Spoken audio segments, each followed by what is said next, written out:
آپ صلی اللہ علیہ وسلم کے پاس صحابی آیا, آ کر کہنے لگا یا رسول اللہ صلی اللہ علیہ وسلم, ابا جی کا حال یہ ہے, سارا دن محنت کرتا ہوں, مشقت کرتا ہوں, ایک ایک پائیا میں جوڑتا ہوں, ایک ایک پیسہ میں اکٹھا کرتا ہوں, ابا جی کے کام دیکھو ایسے اڑا دیتا ہے, پوچھتا ہی نہیں ہے, اجازت ہی نہیں لیتا, میری بغیر اجازت کے میرے پیسے استعمال کر جاتا ہے. اسے بلاؤ, اسے اپنی عدالت میں بلاؤ, اس سے پوچھو کہ میری دولت, میرا پیسہ میری اجازت کے بغیر یہ کیسے خرچ کرتا. آپ نے اچھا بیٹھ جاؤ.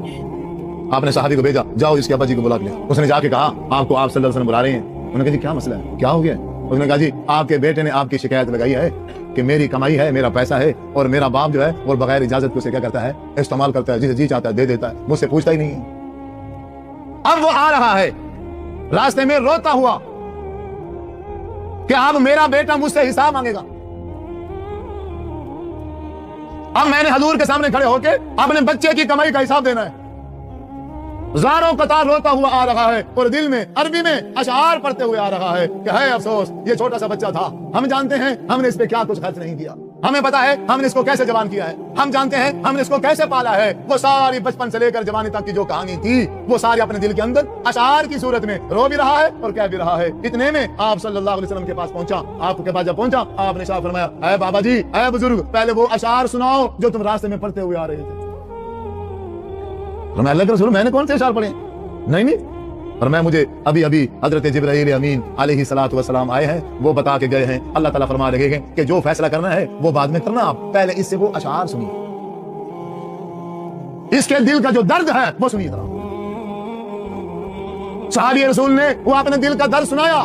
آپ نے اس کا دل کا درد سننے کے بعد فیصلہ کیا فرمایا؟ بیٹے سے کہا, اے نوجوان کھڑا ہو جا, چل اس مجلس سے بھاگ جا.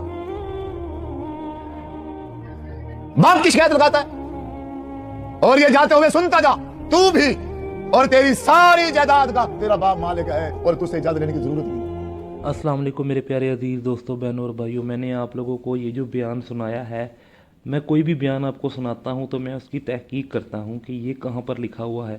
جب میں نے اس کی تحقیق کی تو مجھے پتہ لگا یہ ابن ماجہ میں ایک جو ڈائریکٹ الفاظ ملتے ہیں, سنن ابن ماجہ کی حدیث نمبر 2291 ہے, اس میں ایگزیکٹلی یہی الفاظ ملتے ہیں کہ ہمارے پیارے نبی صلی اللہ علیہ وآلہ وسلم نے فرمایا, تو اور تیرا سارا مال تیرے باپ کا ہے, تو بھی اپنے باپ کا ہے اور تیرا سارا مال بھی تیرے باپ کا ہے.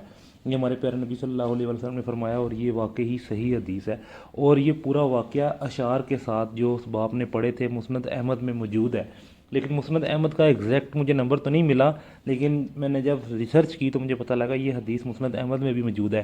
میرے پیارے عزیز دوستوں, بہنوں اور بھائیوں, کتنے مزے کی بات ہے کہ بچپن میں یہ حدیث ہم نے سنی تھی, ہم نے یہ واقعہ سنا تھا, لیکن ہم نے یہ واقعہ مولانا طارق جمیل صاحب کی زبانی سنا تھا. جب تھوڑے بڑے ہوتے گئے اور تحقیق کرتے گئے تو ہمیں یہ پتہ لگا کہ مولانا طارق جمیل صاحب صرف قصے کہانیاں ہی سناتے ہیں. لیکن اب جا کے پتہ لگ رہا ہے قصے کہانیاں بے شک سناتے ضرور ہوں, لیکن مولانا طارق جمیل صاحب نے کچھ صحیح احادیث بھی سنائی ہوئی ہیں, تو ہمیں ان کو بھی فالو کرنا چاہیے. میرے پیارے عزیز دوستوں, بہنوں اور بھائیوں, اس بیان کو سننے کے بعد یہ تو صاف پتہ لگ گیا ہے, یہ عقیدہ آپ کا کلیئر ہو گیا ہوگا کہ ہمارا جتنا بھی مال ہے ہم سے پوچھے بغیر ہمارا باپ وہ خرچ سکتا ہے. ہمارے والد صاحب کی ہمارے لیے بہت اہمیت ہے, یہ ہم نے اہمیت نہیں رکھی, یہ اللہ سبحانہ و تعالیٰ نے اہمیت رکھی ہوئی ہے. اور یہ پیغام ہمارے پیارے نبی صلی اللہ علیہ وآلہ وسلم کے ذریعے ہم تک پہنچا ہوا ہے کہ ہم نے اپنے والد صاحب کے ساتھ کیسے چلنا ہے. تو میرے پیارے عزیز دوستوں, بہنوں اور بھائیوں, اپنے والد صاحب پہ خرچ کیا کریں, اپنی ماں پہ خرچ کیا کریں, اپنے باپ پہ خرچ کیا کریں. اس سے فائدہ کیا ہوگا, اللہ سبحانہ و تعالیٰ آپ کو بہت زیادہ نوازے گا. تو میرے پیارے عزیز دوستوں, بہنوں اور بھائیوں, اگر ویڈیو اچھی لگی ہو تو کمنٹ سیکشن میں ماشاءاللہ لکھ دیجیے گا. جزاکم اللہ خیرہ.